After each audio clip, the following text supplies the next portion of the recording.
Good evening. My name is Patrick. In Meru, we say Kanyoni Mto.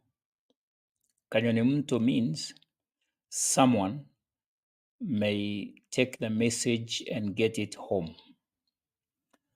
Tomorrow is a big day for our country because the MPs will be gathering. I believe it will be tomorrow in the afternoon.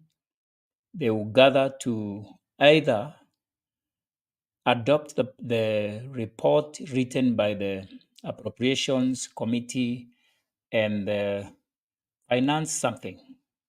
That committee led by both Ichungwa, I think Didinyoro, and Kimani. All of them people from Mount Kenya, apparently. The Minister of Finance is also from Mount Kenya. This is a very interesting scenario. Now, they will be adopting that finance report that the team of Kimani have finished writing. We have seen a lot of things happening in our country recently. For example, there is an hashtag going on and a campaign of Occupy Parliament. That is hash Occupy Parliament. And there is a resistance coming to the budget of 2024-2025. I don't know politics, neither do I know economics. I only did basic economics in 3 units: Introduction to Economics or Economics 101. I also did macro introduction to microeconomics, and I'm currently doing macroeconomics at the OUK University or Open University of Kenya.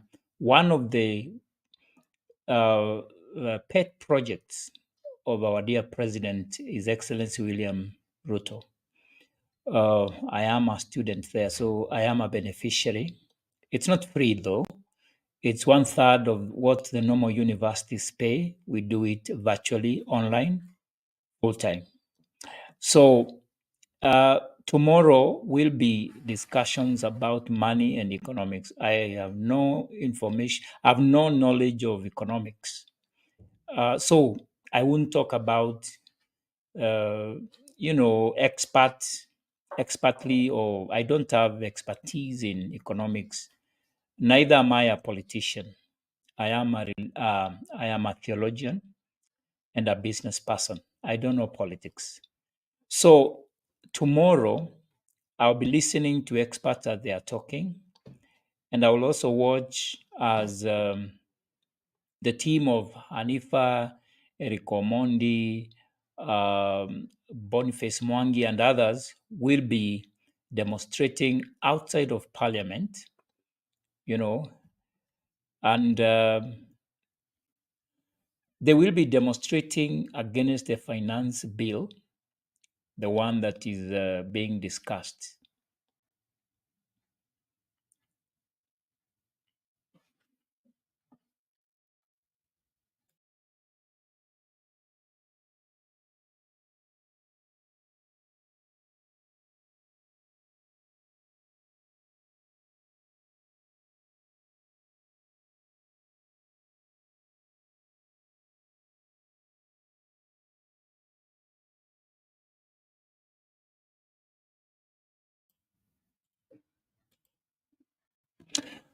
Sorry, a technical itch there.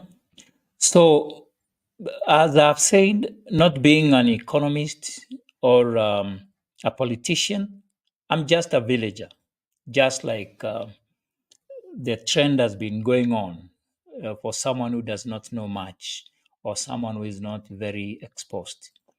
Therefore, my comments are only as one, a voter, two, just a simple Kenyan, and three, as someone who believed in the vision of the president, that is the BETA, BETA, that is bottom up economic transformational agenda.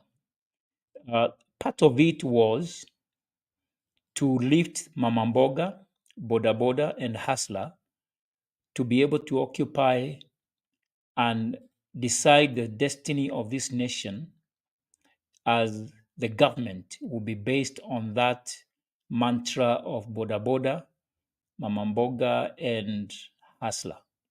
I bought the vision. I bought the manifesto.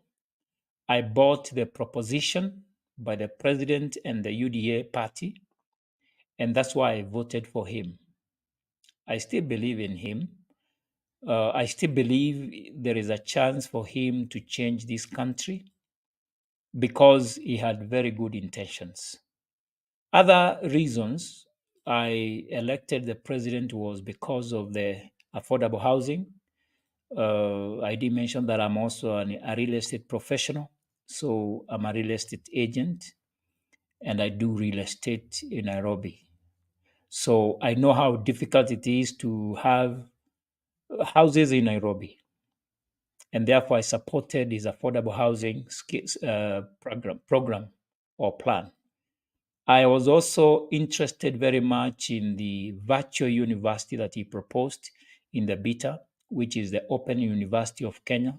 It became a reality, and affordable housing also became a reality. The other thing was the universal health care, which also has become a reality. For those three reasons, or rather, those three programs that the president has actualized, I truly thank him, and that is an achievement. At least my vote meant something.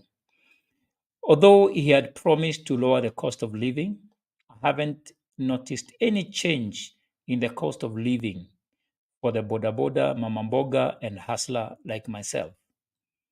And problem began when in his cabinet he did not consider to put hustlers. He didn't even put a Mama Mboga or a Boda Boda in the cabinet. And when he started putting people in their boards, he did not also consider Mama Mboga, Hustler, or Boda Boda. All the people I know who have occupied those offices are very wealthy. Some are billionaires. And most of them are the friends of the politicians or people who are close to the UDA or the governing men and women. Okay, that's water under the bridge. There's very little we can do. I didn't know that the Hustler Nation was going to just appoint people who have the means or the money. However, there are other reasons that made me to elect the president, and that was because he supported the church and he had values that I also consider important, and that is supporting the church, going to church, and we really prayed.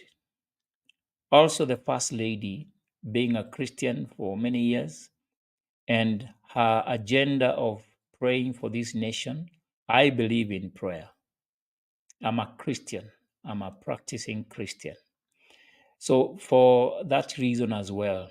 And then it was firmed up by the fact that he took His Excellency Gashagwa as the deputy. And as we know, the second lady is a pastor, not only a Christian, but a pastor. And therefore, I thought this is a match made from heaven. But of course, I cannot forget that I also voted for him because um, I felt pity for him for the way the president, Uhuru Kenyatta, treated him during the second term. The guy had nothing to do, he didn't have money to move around. And for him being, vilified, demeaned, attacked by everybody in the government, same way they're doing to Gashagwa. Although Gashagwa is too early, I don't know whether he will be able to survive the rest of these 5 years. But yes, it happened to him. I hear that he funded his own operations in his office. I felt pity for the president. However, President William Ruto is a very, very smart person. He's an orator. When he speaks, you listen to him and you like the agenda he has. I personally believe there are forces behind our president who are forcing him to do things the way the president did not envision. Yes, I understand there is a debt to be paid, and taxes are the means by which any government all over the world, from time immemorial, including the times of Jesus, or even the times of Moses and even beyond, government survives on taxes. That's true. However, President Moi survived without raising the life and the taxes too much. What I think the president should be doing is lowering his budget, lowering his expenses. Yes, he wants more money. He wants Kenyans to sacrifice. But the question I have for the president is, have you lowered the cost of living? Have you lowered the cost of operations of your government? As Kenyans are sacrificing for you, paying the taxes, increased expenses on our side, what have you sacrificed? Why wouldn't you lower your budget for tea, mandazi, and entertainment from 1 billion to at least 200 million or thereabout? I don't know what 200 million, the difference, but I know the difference between 200 million and a billion. It is, I think, 20%. Why don't you lower money to the ministries? And President, did you have to lower the budget for education, health, and other key local person sectors?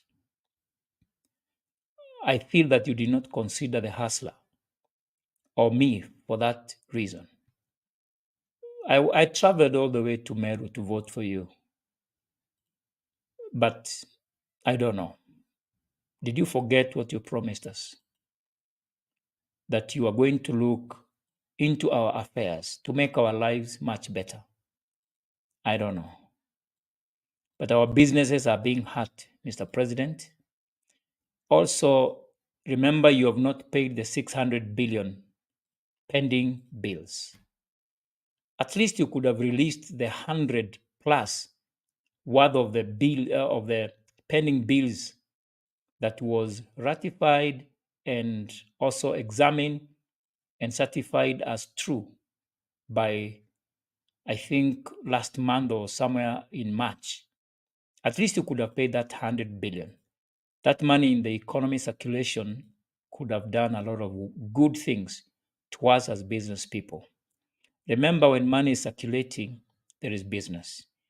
When government spends money to pay services and goods supplied to it by the citizens, we get money in the economy. Of course, there are many factors. Probably some of the people who are supplying those goods and services are taking money out of the country. But nevertheless, a great percentage will come to the circulation of the economy, and we will begin to feel money in our pockets. People will begin to buy houses. People will begin to buy goods. People will begin to pay for services. They will pay pending debts. And probably the debt that is rising or the default rate that is rising in the banks, it could be partly because the government is not paying these bills. So, Mr. President, sir, you promised also to fight corruption. And for that, I believed you. I do not want to believe those who said you are a thief. I don't believe you're a thief. But I want to believe that you have the capacity to fight corruption. This is a villager talking. I don't know much. I am not a politician. Neither am I an economist. I am not an expert in anything apart from the Bible and probably the family that I take care of and my children. Maybe I know a little bit about being a father or being a business person, being a real estate professional, not an expert, and being a Kenyan. I know how to survive. I know what it means to be Hakuna Matata. So, maybe I don't know a lot, but these are the things I'm feeling as a villager in this great village called Kenya 254. Now, what will happen tomorrow? I've heard rumors that the tax on fuel, or rather the tax on the motor vehicles circulation tax has been removed, the tax on cooking oil has been removed, and many other taxes. And someone said that the president listens. I hope that is true. And I'm looking forward to find that to be true. But, Mr. President, sir, even if you will watch this video after 1 year, or you will hear it from your handlers, this is Patrick. I voted for you. I believed in you. Out of a group of 20 of us, we were only 3 who supported you, myself and 2 other friends. Right now, we don't have a voice. We don't talk because they treat us as enemies of development and enemies of good life, simply because we voted for you, President. And therefore, my friends have told me to suffer in silence and not to complain with the rest of the Kenyans. When the petrol rose to where it is right now, they were blaming me. They're still blaming me and my other friends. Mr. President, my other 2 friends, they have vowed they will not vote for you. I think I've not made up my mind whether to vote for you or not. But I feel a little bit disappointed that it has taken 1.5, we are now going to 2 years in September. And you have not fulfilled most of the promises that you promised the Mwananchi. At least for me, 3 of them are good. But I look for more, especially life and the ease of doing business in Kenya. And for this reason, I am requesting that you could consider not raising the taxes, but consider lowering your expenditures. At least let us meet somewhere. Don't take everything. From me and you are giving out nothing. And I think this is my heartfelt submission to the president and to the politicians who do not want to listen to Kenyans. They're beating their chests. For heaven's sake, we elected you and we gave you our votes. So, listen to us for once and let the people of Kenya feel that they have a government that listens to them. Finally, on this note, MPs, remember there is a ruling that was made in the High Court that we can remove you without having to go to court to seek permission. We don't have to go that direction. It's time you go back and you listen to the people who elected you. Yes, you elected on a party ticket, like the MP from Mwea. You say that you will vote yes because as much as the people elected you, they elected you because of UDA wave in Mwea. That's true. But why did we vote for UDA? It was because of His Excellency President William Ruto's promises, the BETA, Beta Agenda, Beta Manifesto. The president had an agreement with the counties. He had an agreement with Kenyans, and that is on record. I'm looking forward to see it. Mr. President, sir, you've said that what you're doing is like what Kibaki did. Yes, we felt pain, and you've promised that it's going to be well. But, sir, are you sure? Can I trust you? I hope so, because I don't have any other choice. You're already in office, and there are 3 more years to go. I look forward for a change in our economy and money in our pockets. Thank you very much, and good evening.